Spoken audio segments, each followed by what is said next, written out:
அருள்வரப்பா.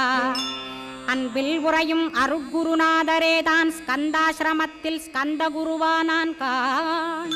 மூவரும் தேவரும் முனிவரும் போற்றிடவே ஸ்கந்தாசிரமம் தன்னில் ஸ்கந்த ஜோதியுமாய் ஆத்மஜோதியுமாய் அமர்ந்திட்ட ஸ்கந்த குரு, இருளை அகற்றவே எழுந்திட்ட எங்கள் குரு.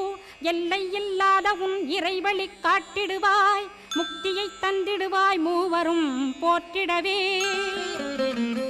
நம்பினேன் உன்னையே நம்பினேன் ஸ்கந்தகுரோ, உன்னையன்று இவ்வுலகில் ஒன்றுமில்லை என்றுணர்ந்தேன்.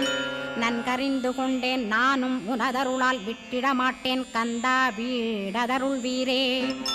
நடுநற்றித்தானத்து நான் உனை தியானிப்பேன், பிரம்ம மந்திரத்தை போதித்து வந்திடுவாய். சுழுமுனை மார்க்கமாய் ஜோதியை காட்டிடுவாய், சிவயோகியாக எனச் செய்திடும் குருநாதா. ஆசையறுத்து அறநடியை காட்டிவிடும் மெய்யடிய